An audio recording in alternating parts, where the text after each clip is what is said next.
Hay una historia en Segunda de Reyes que es muy interesante. Es la historia de uno de los reyes que reinó en Judá. Segunda de Reyes 22. Esta historia está descrita en los capítulos 22 y 23. No vamos a leerla toda para no hacer tan largo esto, pero sí me gustaría que leamos un poquitito el principio y un poquitito el final.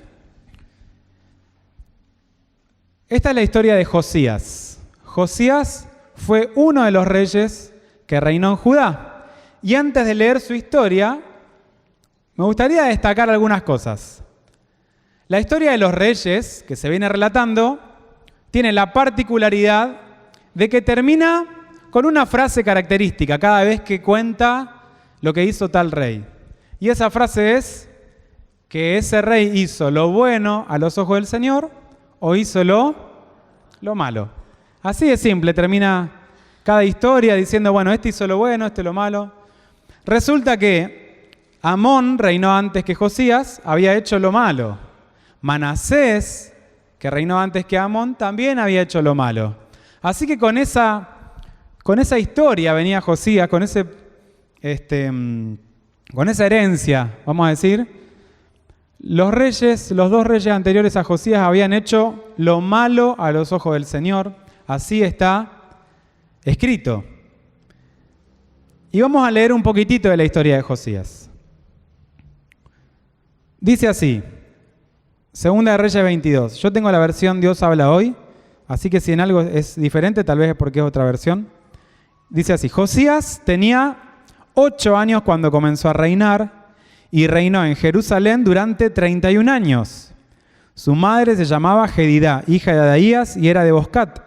Los hechos de Josías fueron rectos a los ojos del Señor, pues siguió en toda la conducta de David, su antepasado, sin desviarse de ella para nada.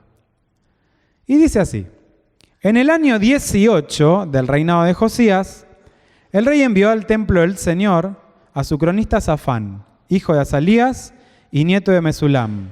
Le dijo, ve a ver a Hilquías, el sumo sacerdote, y dile que reúna el dinero que ha sido llevado al templo del Señor y que los porteros han recogido de entre la gente, y que lo entregue a los encargados de las obras del templo del Señor, para que ellos a su vez paguen a los que trabajan en la reparación del templo, es decir, a los carpinteros, maestros de obras y albañiles, y también para que compren madera y piedras de cantería para reparar el templo. Dile también que no les pida cuentas del dinero que se les entregue porque actúan con honradez. Hilquías, el sumo sacerdote, le contó a Safán el cronista que había encontrado el libro de la ley en el templo del Señor. Y le entregó el libro y Safán lo leyó. Después Safán fue a informar de esto al rey y le dijo, los siervos de su majestad han fundido la plata que había en el templo y la han entregado a los encargados de reparar el templo del Señor. También informó Safán al rey de que el sacerdote Hilquías le había entregado un libro y lo leyó Safán al rey.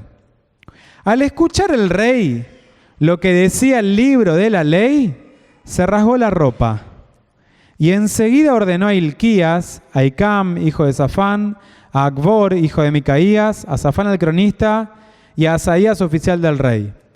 Vayan a consultar al Señor por mí y por el pueblo y por todo Judá en cuanto al contenido de este libro que se ha encontrado. Pues el Señor debe estar muy furioso contra nosotros, ya que nuestros antepasados no prestaron atención a lo que dice este libro, ni pusieron en práctica todo lo que está escrito en él. Sigue la historia. Bueno, van a consultar al Señor, el Señor da una palabra de juicio contra el pueblo por todas las prácticas que el pueblo hacía, desarrollaba. Josías, ¿qué hace? Cuando escucha lo que Dios va a hacer, bueno, por todo lo que el pueblo hace y practica, convoca a todo el pueblo y asume el compromiso de empezar a hacerle caso a lo que dice el libro.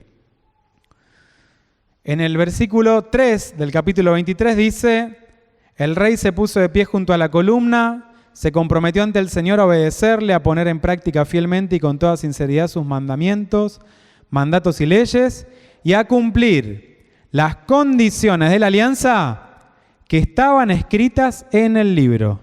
Y todo el pueblo aceptó también el compromiso. Vamos a repasar un poco. Dice que estaban reparando el templo del Señor, ¿no? Y que Josías el rey manda a que le paguen a la gente que estaba trabajando. Así que imaginémonos que este es el templo del Señor y viene un enviado del rey a pagarle a los albañiles, carpinteros, maestros de obra. Y dice que estaba el sumo sacerdote Hilquías y que le cuenta a Safán, el enviado del rey, mirá, encontramos un libro, dice Hilquías. Y era el libro de la ley. Dice, el libro de la ley es nuestro Pentateuco, nuestros primeros 5 libros de la Biblia. Así que bueno, ¿qué hacen? Agarran este libro y se lo leen al rey. Y dice el rey, y lo voy a leer, el versículo 13 dice, vayan a consultar al Señor por mí, por el pueblo y por todo Judá en cuanto al contenido de este libro que se ha encontrado. Pues el Señor debe estar muy furioso contra nosotros, ya que nuestros antepasados no prestaron atención a lo que dice este libro. Josías se preocupó. Dice también ahí que se rasgó la ropa. Eso nosotros no lo solemos hacer, pero era una señal de dolor, de tristeza. Y Josías se preocupa y dice, vayan a preguntar a Dios porque debe estar furioso contra nosotros, porque no prestaron atención nuestros antepasados a lo que dice este libro. Bueno, después Josías toma medidas, dice, a partir de ahora vamos a hacer caso a lo que dice el libro. Y todo el desarrollo del capítulo 23 se describe detalladamente un montón de medidas que Josías toma, decisiones que toma también en cuanto a su manera de gobernar, las licencias que se tomaba el pueblo de adorar a otros dioses y eso, bueno, como que él corta con todo eso. Y termina diciendo, en la historia de Josías, versículo 24 del capítulo 23. Dice, Josías eliminó también a los brujos y adivinos, a los ídolos familiares y a otros ídolos, y a todos los aborrecibles objetos de culto que se veían en Judá y en Jerusalén. Lo hizo para cumplir los términos de la ley escritos en el libro que el sacerdote Hilquías había encontrado en el templo del Señor. Y termina diciendo, no hubo ningún rey, ni antes ni después de él, que como él se volviera al Señor con todo su corazón, con toda su alma y con todas sus fuerzas conforme a la ley de Moisés. La descripción de Josías termina siendo bien distinta a la de sus antepasados. Dice, no hubo ningún rey como él, que como él se vuelva al Señor con todo su corazón, su mente y sus fuerzas. Y dice que lo hizo para cumplir con los términos señalados en el libro que había sido encontrado. Ahora fíjense ese detalle, porque dice que el libro lo encontraron. Entonces, ¿qué quiere decir? Si yo encuentro algo, es porque antes, ¿qué pasó? Se perdió, ¿sí? Si yo encontré algo, es porque algo estaba perdido. Bueno, resulta que el libro estaba perdido. Lo encuentran por ahí mientras arreglaban el templo. Y fíjense que si Josías tiene que eliminar brujos, adivinos, lugares de culto paganos, es porque mientras reparaban el templo del Señor, también, al mismo tiempo, había como todo lo mismo, ¿no? Culto a otros dioses, brujos, adivinos, era como que, bueno, viva la pepa. Pero dice que Josías, cuando escucha lo que dice el libro, empieza a tomar medidas. Y tanto es así que dice, no hubo ningún rey como él, ningún rey que se vuelva al Señor como él. Ahora, vamos a leer un texto que está escrito en el libro de la ley. Está en Deuteronomio. Porque había una advertencia en el libro de la ley justamente para los reyes. En Deuteronomio 17, desde el versículo 14, fíjense qué interesante lo que decía el libro de la ley. Dice así, si cuando hayan entrado en el país que el Señor su Dios les va a dar y lo hayan conquistado y vivan en él, dicen: queremos tener un rey que nos gobierne como lo tienen todas nuestras naciones vecinas, deberán poner como rey de su nación a aquel compatriota de ustedes que el Señor su Dios escoja. No deben tomar como rey a un extranjero, a uno que no sea su compatriota. Pero ese rey, dice, no deberá adquirir muchos caballos, ni enviar gente a Egipto para aumentar su caballería, pues el Señor les ha dicho: nunca más vuelvan por este camino. Tampoco deberá tener muchas mujeres para que no se descarríe, ni adquirir grandes cantidades de oro y plata. Y dice esto: cuando el rey tome posesión del poder, mandará que le hagan una copia escrita de esta enseñanza, tomada del original, que está al cuidado de los sacerdotes levitas. Siempre deberá tener esa copia consigo y leerla a veces, todos los días de su vida, para que aprenda a reverenciar al Señor su Dios, a respetar todo el contenido de esta enseñanza y a poner en práctica sus mandamientos, para que no se crea superior a sus compatriotas, ni se aparte para nada de estos mandamientos. Así, tanto él como sus descendientes tendrán un largo reinado en Israel. Antes de que existan los reyes, Dios ya había dejado una advertencia. Dice Dios le había prometido una tierra al pueblo, y antes de darle esa tierra dice, cuando entren en esa tierra, si se les ocurre que quieren tener reyes como las demás naciones, tengan cuidado y fíjense estas cosas: que el rey no se llene de oro, no se llene de caballos, no se llene de mujeres. Que el rey tenga una copia de esta enseñanza. Dice que está al cuidado de los sacerdotes. ¿Cómo estaba en la historia de Josías? ¿Se acuerdan? Estaba perdido, se ve por ahí. Muy cuidado, no andaba el libro. Dice, pero que el rey tenía que tener una copia y leerla todos los días de su vida para que aprenda a reverenciar a Dios, a no creerse superior que nadie, a poner en práctica los mandamientos y para que así le vaya bien. Dice, tanto así, haciendo esto, tanto él como sus descendientes tendrán un largo reinado en Israel. Fíjense qué advertencia, porque la advertencia es prestar atención a la enseñanza del Señor. Prestar atención. En la historia de Josías hay un antes y un después del momento en que él escucha lo que dice el libro de la ley. Ahí cambia la historia. A partir de ahí Josías cambia su manera de ver la vida, de gobernar. Había una advertencia que era prestar atención a la enseñanza del Señor. Este tipo de consejo no aparece solo acá para los reyes. Fíjense Josué 1, del 7 al 9, dice: lo único que te pido,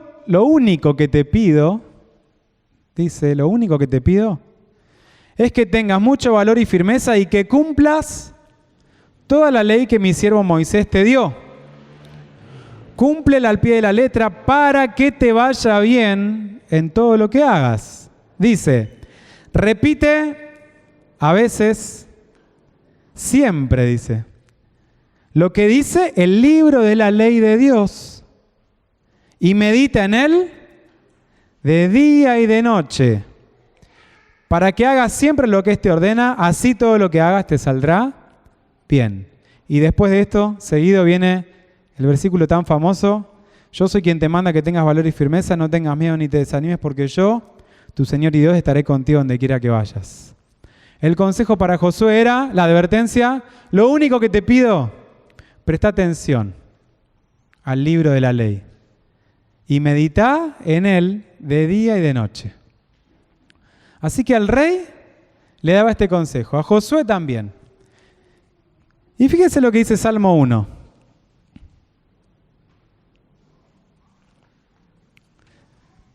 Salmo 1 dice esto: feliz, esta versión dice feliz, otras empiezan diciendo bienaventurada la persona que hace esto, dichoso, afortunado. Dice, feliz la persona que no sigue el consejo de los malvados, ni va por el camino de los pecadores, ni hace causa común con los que se burlan de Dios, sino que pone su amor en la ley del Señor. Y en ella medita, otra vez, el mismo consejo. Esa persona es como un árbol plantado a la orilla de un río que da su fruto a su tiempo y jamás se marchitan sus hojas. Todo lo que hace le sale bien. El mismo consejo para el rey, para Josué. Acá, más amplio todavía. Dice, feliz cualquiera que hace esto. Cualquier persona que pone su amor en lo que Dios dice y presta atención y lo tiene en cuenta de día y de noche. Esa persona alcanza dicha, felicidad, fortuna. Dice, esa persona es como un árbol plantado a la orilla de un río que da fruto y que su hoja no se marchita. Así que el consejo lo vemos repetidamente en las Escrituras. Vamos a ir después al Nuevo Testamento, rapidito, pero me gustaría que leamos algo que dice el Salmo 19. Porque el consejo es, hasta acá, que hay que prestar atención a lo que el Señor dice, a lo que está escrito. El Salmo 19 hace una descripción de lo que la Escritura puede producir en nuestra vida. Y dice esto, Salmo 19 del 7 al 11. La enseñanza del Señor es perfecta porque da nueva vida. El mandato del Señor es fiel porque hace sabia a la persona sencilla. Los preceptos del Señor son justos porque traen alegría al corazón. El mandamiento del Señor es puro y llena los ojos de luz.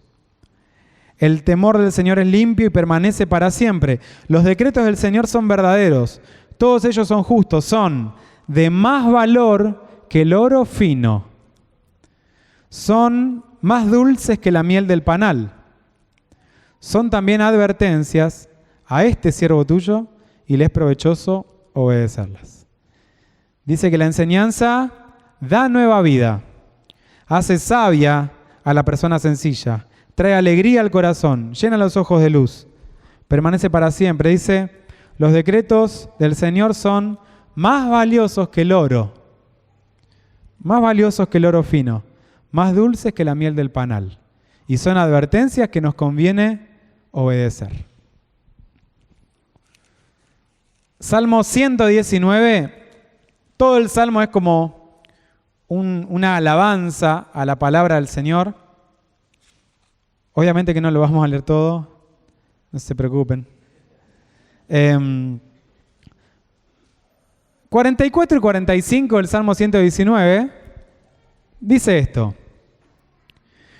Quiero poner en práctica tu enseñanza siempre por toda la eternidad.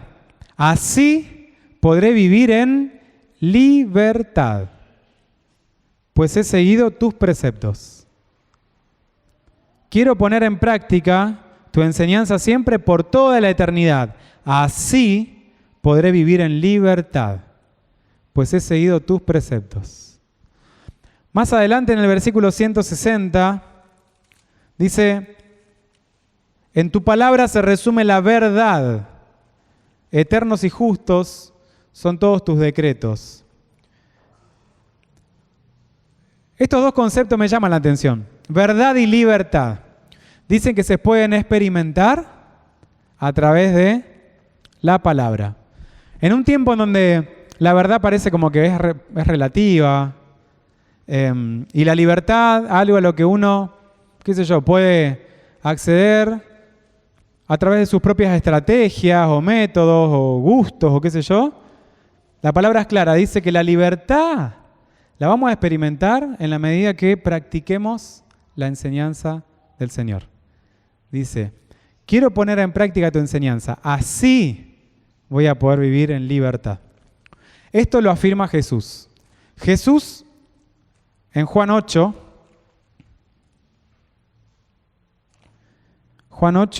31 y 32, Jesús habla también de la verdad y la libertad. Dice, conocerán la verdad y la verdad los hará libres. Conocerán la verdad y la verdad los hará libres. Ahora la pregunta es, ¿cómo puedo conocer la verdad? Bueno, un versículo antes dice, Jesús le dijo a los judíos que habían creído en él, si ustedes se mantienen fieles a mi palabra, van a ser de verdad mis discípulos. Conocerán la verdad y la verdad los hará libres. Pero la fórmula que plantea Jesús para alcanzar libertad empieza en un consejo muy sencillo, muy difícil también de seguir y de obedecer. Por eso dice después, también muchos se iban, que es obediencia a su palabra. Dice, si se mantienen fieles a mi palabra, van a ser de verdad discípulos y van a conocer la verdad y la verdad los va a hacer libres. Fíjense que no le dijo a estos judíos que habían creído en él, le dijo, si ustedes se mantienen fieles a las tradiciones o a las costumbres o qué sé yo, a las celebraciones de tales fiestas o a hacer ciertos sacrificios, Jesús le dijo, si se mantienen fieles a mi palabra, van a ser de verdad discípulos y van a ser libres, y van a ser libres. Qué tremendo lo que la palabra puede producir en nuestra vida, nada menos que libertad. Por último, en Juan 14, Jesús le habla a sus discípulos. Juan 14, 21, dice así, el que recibe mis mandamientos y los obedece, demuestra que de verdad me ama. Y mi Padre amará al que me ama, y yo también lo amaré y me mostraré a él. Qué tremendo, porque dice que el amor a Dios, ¿cómo se demuestra? Obedeciendo los mandamientos. Dice, el que recibe el mandamiento y lo obedece, demuestra que de verdad me ama. Y no solo termina ahí, sino que hay recompensa, porque dice, y mi Padre amará al que me ama. Y yo también lo amaré y me mostraré a él. Y en el versículo 23 dice, el que me ama hace caso de mi palabra.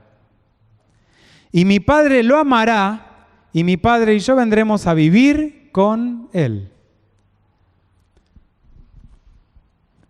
Muy simple, dice, el que me ama hace caso. Y como lo dice anteriormente, no queda ahí, hay recompensa, dice, y mi Padre lo amará, y mi Padre y yo vendremos a vivir en la persona de que recibe el mandamiento y lo obedece. Así que fíjense qué tremendo, porque dice que Dios se va a revelar y va a habitar en la vida de aquel que recibe el mandamiento y no hace lo que se le antoja, sino lo obedece. Qué tremendo la relevancia de la palabra del Señor.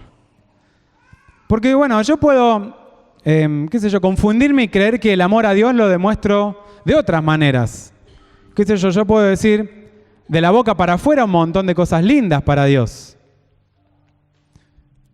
Pero no me tengo que engañar a mí mismo diciendo que como yo digo que amo a Dios, eso es suficiente. Porque, ¿qué me garantiza? Que lo que yo digo va de acuerdo con lo que yo hago en mi interior, en mi corazón. Dice el que recibe y obedece. Ese demuestra amor a Dios. Yo puedo irme a Papúa Nueva Guinea a traducir la Biblia y ser un desobediente total. ¿De qué me sirve ir a traducir la Biblia si yo creo que esa es mi manera de amar a Dios? No. Eso es una consecuencia, producto de un amor que tiene que tener raíz en la obediencia a la palabra del Señor. Después, como producto, vienen un montón de manifestaciones de amor a Dios. Pero ya en el Antiguo Testamento, a través de los profetas, Dios decía, no me sirven de nada sus sacrificios, sus toros, sus becerros, sus fiestas. Lo que quiero es que me amen, no que me ofrezcan sacrificio. Que hagan justicia al pobre, a la viuda, al huérfano, no que me ofrezcan holocaustos. Eso decía Dios a través de los profetas. Dice, desprecio sus fiestas. ¿Por qué? Porque el pueblo creía que por hacer tal o cual cosa, esa era la manera de agradar a Dios y que Dios le perdone los pecados o las faltas. Y Dios ya desde el Antiguo Testamento se encarga de aclarar los tantos. Dice, el amor a Dios es a través de la obediencia. Yo soy el mayor de 6 hermanos y me acuerdo que muchas veces hacíamos renegar, muchos hijos, mi mamá pobre, y la hacíamos renegar. Y nos peleábamos con mis hermanos. Bueno. Y cuando era chico me acuerdo que a veces queríamos remediar eso con dibujitos. O bueno, pasaba el tiempo y con algún abrazo, incluso diciendo te amo, ma. Cuando mi mamá estaba cansada decía, bueno, háganme caso. Si me aman, háganme caso. Porque claro, ¿de qué le servía a ella mis dibujitos, mis abrazos, mis te amo, si yo después le pegaba a mi hermano o era un desobediente? Bueno, es simple, es difícil, pero Jesús a sus discípulos acá le despejó el terreno, los libró de confusiones. Dice, el amor a Dios se muestra guardando el mandamiento. Que Dios nos libre de confundirnos. Hay una palabra también que dice, en aquel tiempo van a venir y van a decir, Señor, en tu nombre hicimos milagros, profetizamos, echamos fuera demonios. Y les voy a decir, no los conozco. Porque qué sé yo puedo hacer un montón de cosas para el Señor. Pero Dios conoce mi corazón. Dios conoce mi corazón.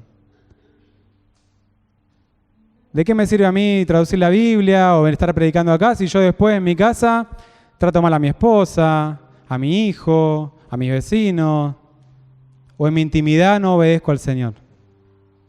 Todo lo que Él pide es obediencia a su palabra. Y esto es para nuestro beneficio.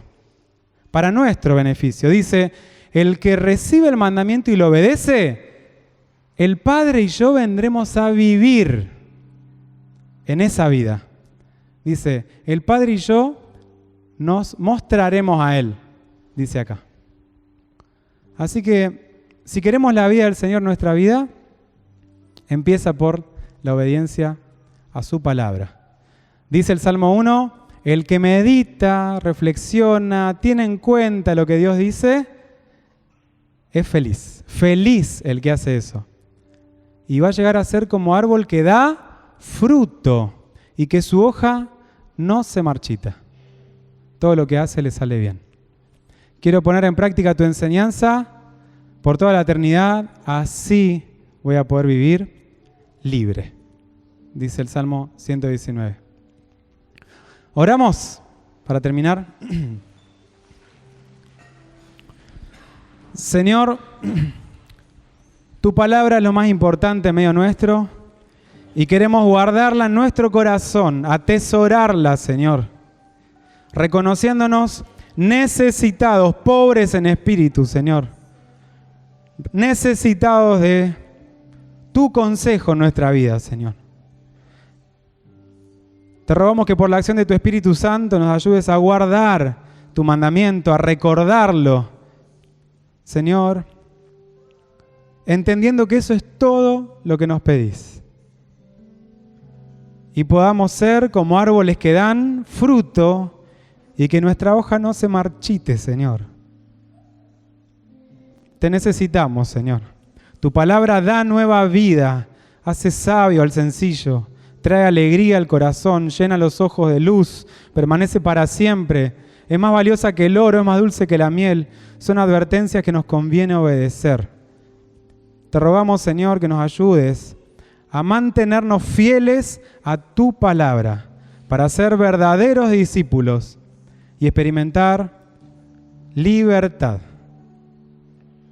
Ponemos nuestra vida en tus manos, Señor, reconociéndonos necesitados de tu intervención, de tu ayuda, Señor, de tu consejo. En el nombre de Jesús, amén.